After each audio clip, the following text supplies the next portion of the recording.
Hi, I'm Rita Wilkins, also known as the Downsizing Designer. So happy rainy day. I'm here to bring a little bit of maybe wisdom and some sunshine. So these are some expert tips and strategies for downsizing and decluttering in your 60s or any other time that you're downsizing. But whether you're wanting to downsize to a smaller home, in retirement, or to simply declutter the home that you're currently living in, the process can be overwhelming, especially if you're just starting out. So these expert tips and strategies that I cover in this video will guide you and make the process a little bit easier and more efficient. So the overarching goal for downsizing and decluttering in your 60s is usually to reduce the amount of stuff that you've accumulated so that you can live with less and perhaps eventually move into a smaller place if you haven't already decided to do so. And then also to prevent your family from having to deal with all of that stuff once you're gone. So with that being said, here are some of my tips and strategies for downsizing and decluttering in your 60s. So number one is don't wait until it's too late. So start now, and if you have to, start small. Procrastination is one of the biggest obstacles to overcome when it comes to downsizing and decluttering. It's much too easy to put it off to someday or tomorrow or whatever. I happen to like rainy days for decluttering. Here's a video I just did, and it's been pretty popular because we've had about 3 or 4, maybe 5 rainy days in a row. So at some point, we all probably been guilty of procrastinating about something in our life, whether it's losing weight, exercising daily, saving more money. We have good intentions, but then we don't act. So nothing happens without action. So the same is true of decluttering and downsizing. Even though you may want to downsize and declutter, you might think that you have time and you'll eventually get around to it. But honestly, there's no way to predict how much time we'll have left on this earth. So don't procrastinate. Start now and start small. So some action is better than no action at all. So try to give yourself as much time as possible to carefully sort through your possessions so that you can thoughtfully decide what to keep, what to trash or donate. Just heard from a woman recently that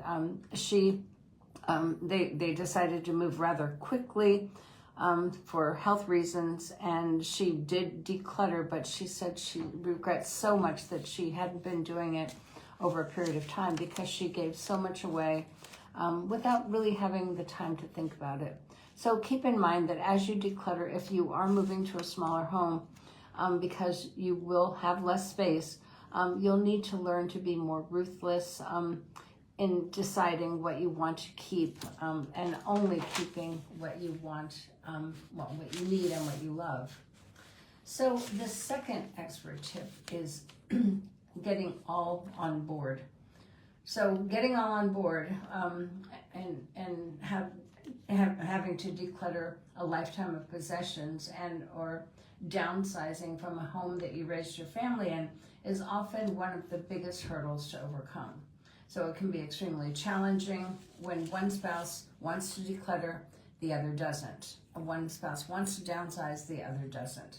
So even though it is challenging, it's not impossible to find middle ground and collaborate with when it comes to something that's really this important.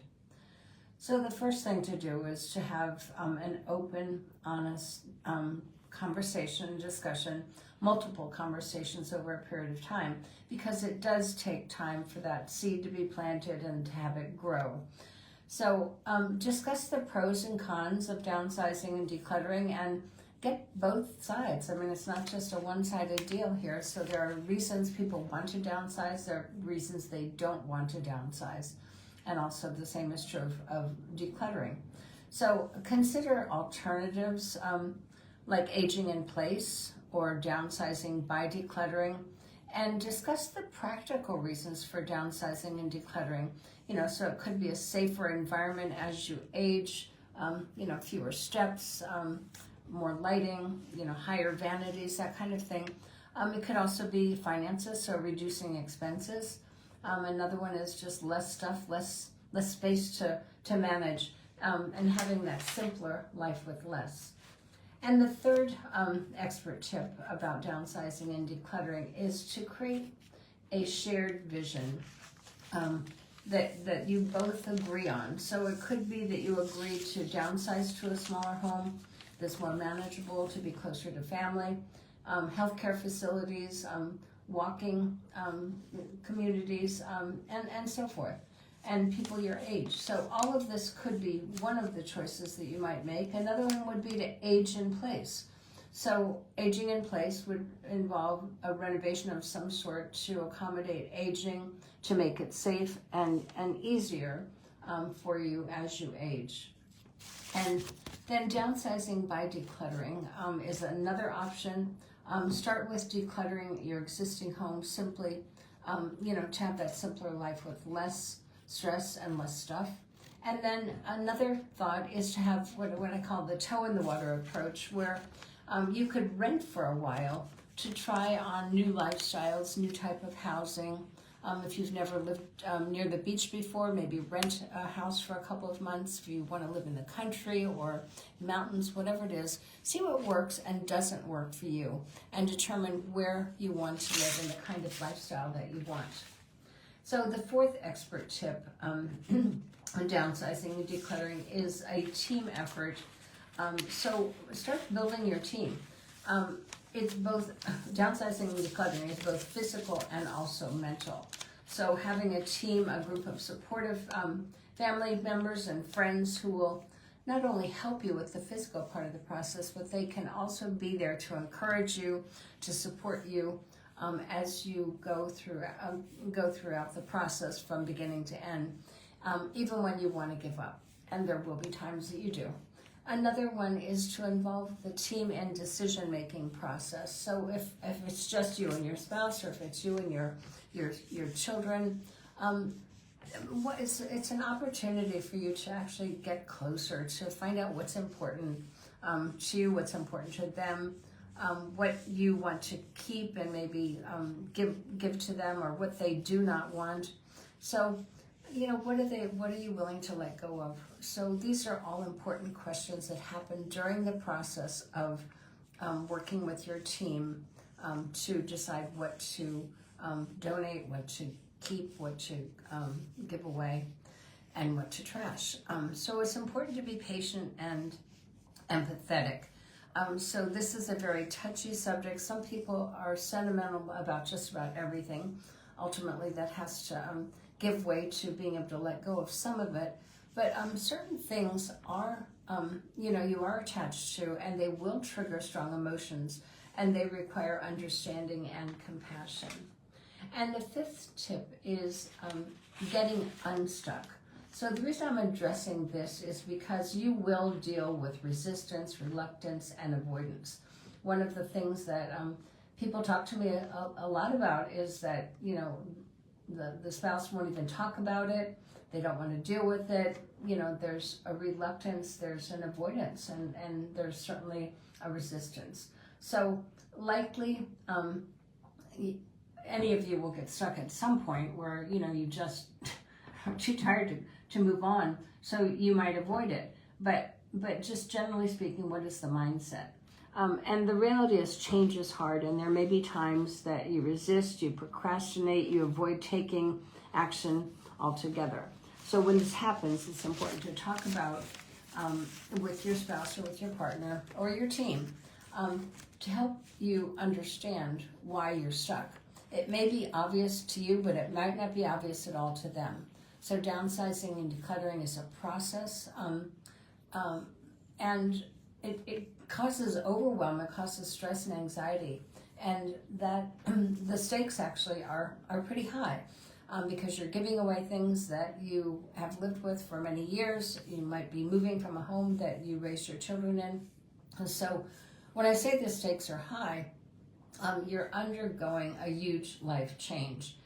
So fear, self-doubt, indecision are all typical emotions that you might stop you.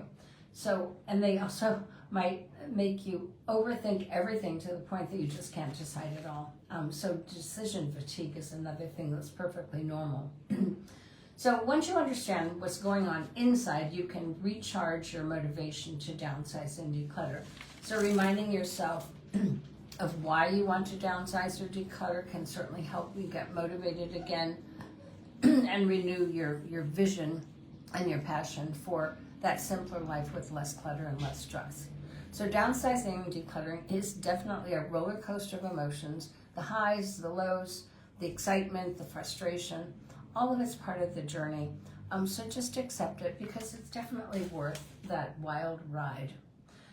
Now, I'm done with this particular part of the video, but one of you has a question, where do I start? And I love these questions, and thank you for offering that. You can also email me at Rita Wilkins at ritawilkins.com. So in terms of where you start, I guess there's so many ways, and we have over 800 blogs on my website, Design Services Ltd. So please feel free to go there and just look down the sidebar, and it'll tell you many ways to start. Also on YouTube, we have many videos, and many of them are about where do I start. But just very briefly, I always like to recommend that you start in an area that bothers you the most. So it could be, I don't know, maybe your master bedroom, because it's always messy. There's clothes on the chair, the TV's always on, there's messes, on the nightstand. If that's an area that bothers you, then start there, because maybe you're not sleeping well, and very likely clutter has a lot to do with that. It could well be, the kitchen counter. It could be, the mudroom or the family room. Whatever that area is, start in the area that bothers you the most, that you would have the most impact. And I would definitely recommend that you start in small steps. So I always talk about, one shelf, one drawer at a time, rather than, taking it on, because it can be very overwhelming. Start small. So start with one shelf, one drawer, and you're going to feel some success. So recently I had a video about the junk drawer, and I got so many comments on that because we all have a junk drawer, but it's a small drawer. And, it might take 15 minutes, it might take, 30, depending on how big or how bad it is. But there was so much relief found in doing something as simple as organizing and decluttering your junk drawer. So, Lynn, I see you're the one asking this question, so please feel free to reach out to me, and I can recommend some other videos and so forth. All right, have a great day. And it's a great rainy day here with lots of sunshine coming.